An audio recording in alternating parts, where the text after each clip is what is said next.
Hola neuronas verdes, ¿qué tal estáis? Vamos allá con las noticias ambientales del mes de abril de 2019. ¿Conectadas? ¡Conectamos!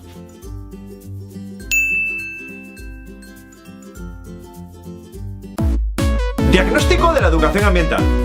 El informe Hacia una educación para la sostenibilidad, 20 años después del Libro Blanco de la Educación Ambiental, elaborado por diversos expertos, ha sido presentado este mes de abril con el fin de exponer un diagnóstico de la situación de la educación ambiental en España, revisando las luces y sombras del pasado.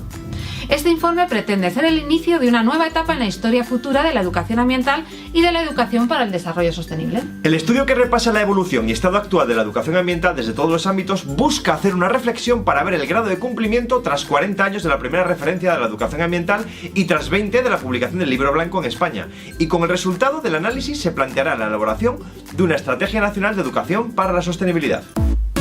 Microplásticos en el Pirineo. Olvidémonos de la idea de la naturaleza inmaculada y limpia. Aunque sí lo parecen, ni las grandes montañas se libran del plástico. De hecho, un estudio realizado por el Laboratorio de Ecología Funcional y Medio Ambiente, Toulouse, Francia, ha hallado en lo más recóndito del Pirineo una concentración de microplásticos similar a la que se pueda encontrar en una capital como París o las industriosas ciudades chinas. ¿Y eso? The answer, my friend, is blowing the wind.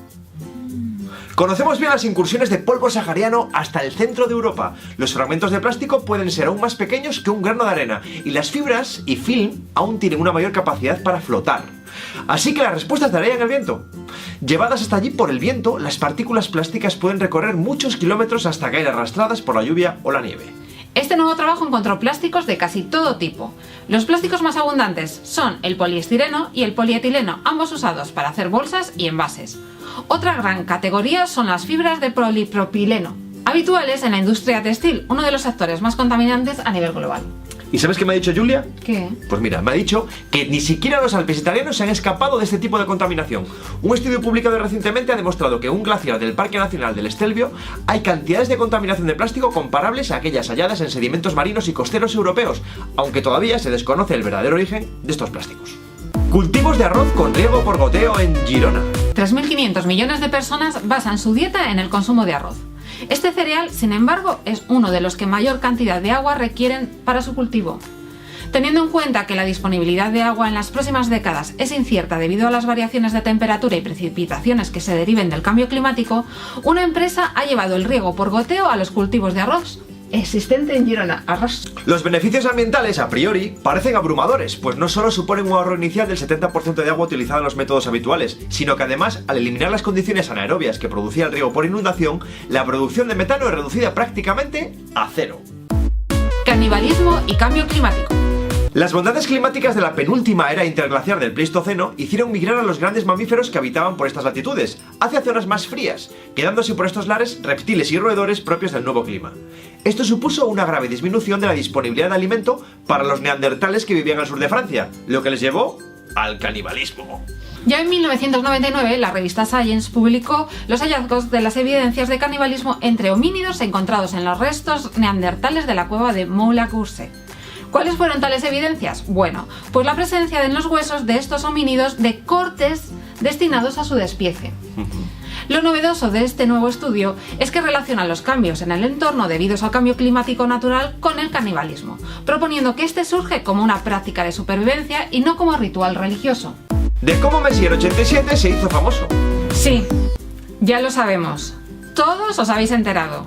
Pero no por ello deja de ser una de las grandes noticias de este mes de abril. El telescopio Horizonte de Sucesos ha mostrado la primera evidencia visual directa de un agujero negro supermasivo y de su sombra.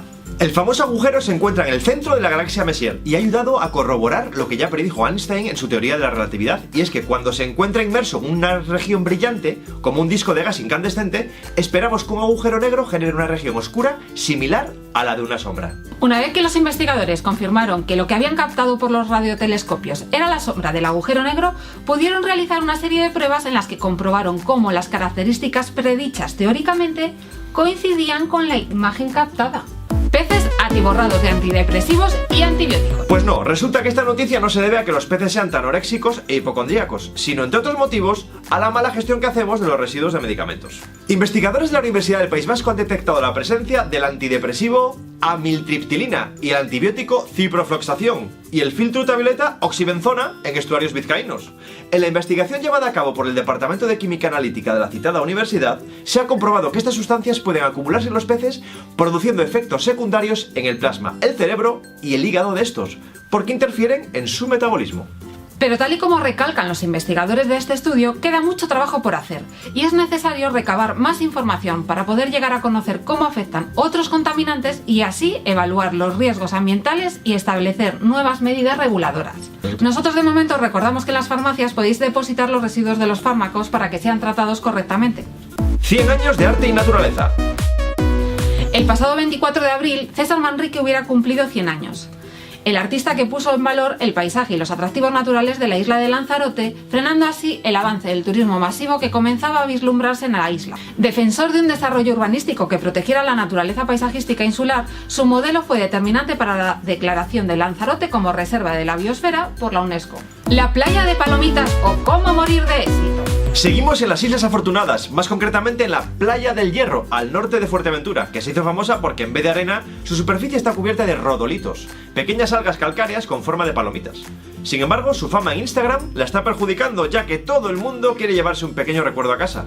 Claro, es que todos pensamos, total, por un puñadín de piedras... No pasa nada.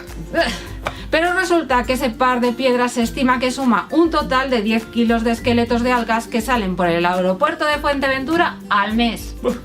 Tantas que el Ayuntamiento de La Oliva, donde se ubica la playa, ya está haciendo campañas de sensibilización para intentar frenar el expolio. Hay que frenarlo. Sí. Los mosquitos pican menos si escuchas música de Skrillex.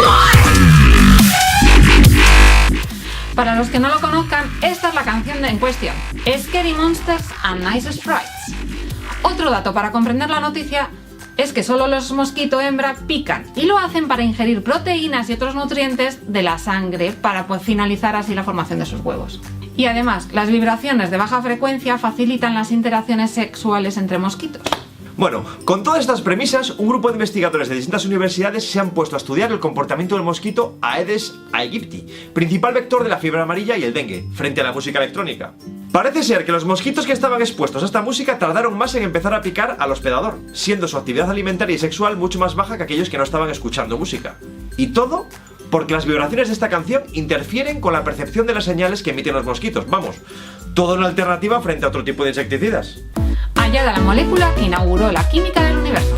Tras la gran explosión del Big Bang, solo había hidrógeno y helio, bueno, y una pequeñísima cantidad de litio, por lo que cabía pensar que la primera molécula presente en la historia del universo debía ser precisamente una que combinara ambos elementos, el hidruro de helio. El hidruro de helio es una molécula muy importante, ya que se cree que las primeras estrellas estaban formadas únicamente por hidrógeno molecular, que no se puede formar directamente a partir de la unión de los átomos de hidrógeno, sino que tenía que venir de la combinación de los átomos de hidrógeno presentes en el hidruro de helio.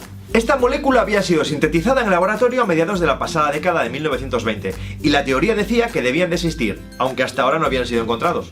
Pues bien, Sofía, un observador de la NASA ubicado en el interior de un Boeing 727, ha logrado encontrar en la nebulosa NGC 7027 a la codiciada molécula, ratificando los modelos teóricos sobre la evolución del universo. Hasta aquí las noticias del mes de abril de 2019. El mes que viene, en mayo, más y mejores noticias todavía si cabe. ¡Adiós, neuronas verdes!